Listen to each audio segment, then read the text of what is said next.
Welcome into the only place you want to be on a Friday night for sports. Delmarva Sports Insider, along sports director Trayvon Miles. And this guy used to be a news reporter. Now he's a news sports reporter, Brandon Bossert, and I'm Julian Fedor. That's exactly right. Welcome into the only live and local show giving you all you need to know about sports here on the shore. And we're going to begin tonight with a huge night in the state of Delaware as a lot of teams began their conference play tonight. Exactly and that's right. And that's actually where teams really separate, make or break when it comes to playoffs. Conference play is so important, and tonight did not disappoint in the first stage. Yeah, exactly. We take things up to Felton to our Delmarva Sports Insider game of the week.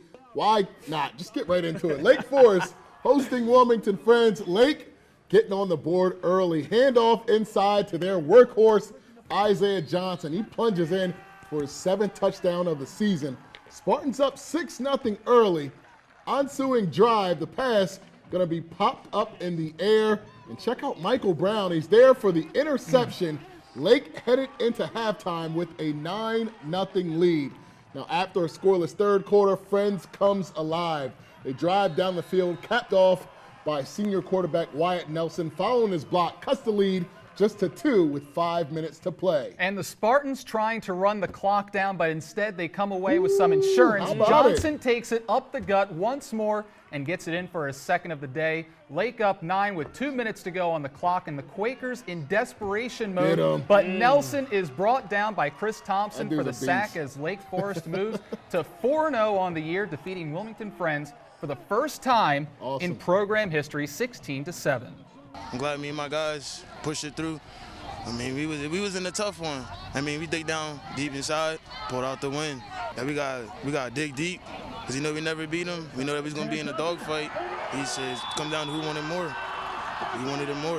Last time they started off 4-0. I heard they went undefeated, so I don't know. Maybe it's a little deja vu.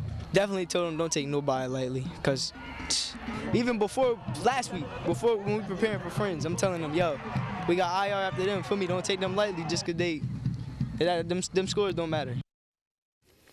You heard them. You heard them. Scores don't matter. And fellas, Lake season so far, impressive. As we mentioned, they knock off Wilmington Friends for the first time in program history. So, gentlemen, thoughts on undefeated Lake? Yeah.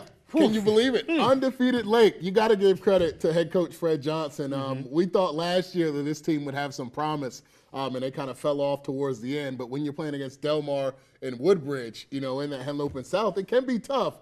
This year, so far, they look really good. And what I want to highlight is I think this is a very impressive win for Lake because they see a Wilmington Friends team that's extremely disciplined. Yes. Yeah. Every single year they come down to Lake Forest, and Lake Forest not only wins, but they win by 2 scores. Yep. 2 scores. That's very impressive for them. And Wilmington Friends, they make a push in the first half or the second half to try and get back into the game, but they still withstand that. So That's true. Exactly right. All right, for more information on some scores in the first state, we're going to send things over to Drew Williams.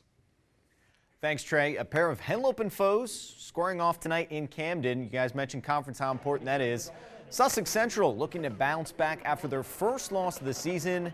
They're headed up to take on Cesar Rodney and the Knights. Well, they wasted no time getting on the scoreboard. Tygear Shepard Parker is going to take the opening kickoff, and he's off to the races. He's going to head all the way in for the touchdown. And the Knights coming out with a vengeance. But CR will be able to pick up a score of their own. Anthony Rivera is going to follow his blockers up the middle, and he's in for the Riders' touchdown. But this Central defense, we talked about it last year, they were key, and it's still pretty darn tough. A high snap causes some issues, and Tyrell Whip, he's going to be there to cause some more problems. Comes up with a big sack. So Central looking in good position and continuing the big night for Shepard Parker. He's going to barrel his way toward the end zone, take a series of tough hits, but 4 touchdowns for Parker as Central wins 34-21. The Dover Senators visiting Cape. I'll just let you know I'd like to skip these highlights, but both teams looking to get to 500 on the season. It was a lot of Javon Peace early in this one, and very often. Why not? Peace is going to get the handoff and races all the way down the sideline, and 33 yards later, that's going to set up the Senators deep in Viking territory, and it'd be Peace finishing what he started, capping off their opening drive from 4 yards out. But for Cape, they were just getting started. The Cape defense has Dover in a 2nd and 17, but Jordan Moran in shotgun is going to throw it up. Gabe Evans is going to fight and come down with it. Once again, Dover in the red zone. And why not? If it's not broke, don't fix it. Javon Peace up, galloping as the workhorse, falling over the goal line. 21-0 at that point, guys, and it doesn't get any better. Dover wins 56-0. And over in Georgetown, a Henlopen North battle. Milford trying to shake off their loss last week, trying to spoil a little bit of homecoming for Sussex Tech. We'll pick things up in the third. Tech up 2 scores, but Milford's starting to drive on 4th down. Sean Saxton's going to be flushed from the pocket, and he's going to go down by Kevin Custis. And we got one more from Custis. He's going to receive the handoff and dive in for his 3rd of the night. 28-6 Sussex Tech early in the 4th. But the Buccaneers, they're not feeling it. They're not over yet. A little misdirection from Milford. Aaron Civil is going to slither his way into the end zone. Cuts it to just 2 scores. But in the end, it's tit for tat. The Ravens' run game was far too much.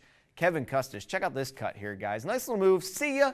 And 22 yards for his 4th score of the night. Tech wins 42-14. So, guys, pretty hefty night. We'll send it back to you for some more scores around Delaware. All right, so a couple more scores to get to you in Delaware. If we could get that graphic up. First of all, I want to say, how about the Laurel Bulldogs? Ooh. They go on the road and beat a Henlopen North squad.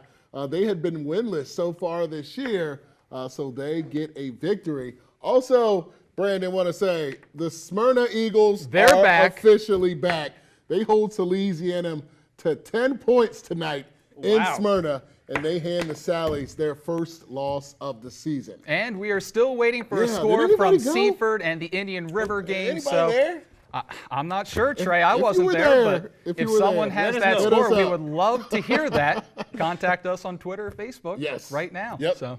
Well, I have to say, you know, the biggest upset there, Javon, I don't say upset, but Javon Peace, man. Yeah. I mean, his team, Dover. He's a beast. What do I call him? Video game Vonnie. I mean, that's what we call him. It's not fair. It's not fair. I mean, nobody likes getting shut out, but when you get shut out and they put up points.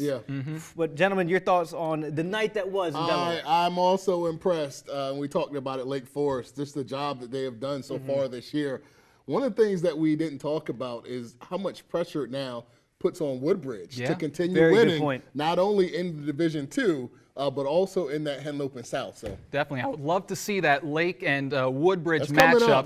Definitely. But what I want to highlight is the Smyrna Eagles defeating Sallies today. What a huge win, because Sallies, they were 3-0 this year. They've beaten William Penn, Appo, and they beat Dover as well. So those were their 3 wins, and Smyrna now back to 500, beating Sallies and Central to get back to 500. Those are two of the better teams to beat to get back to 500. That's why we say we think Smyrna's back. All right, that's going to do it for our Delaware portion of things. When we come back, we're taking things to the old Line State. Y-High looking to get back into the win column. Fellas, why can't we get into the win column? Cambridge coming to town. That and more when DSI returns. Kevin Custis, running back, Sussex Tech, and you're watching Delmarva Sports Insider. Perfect.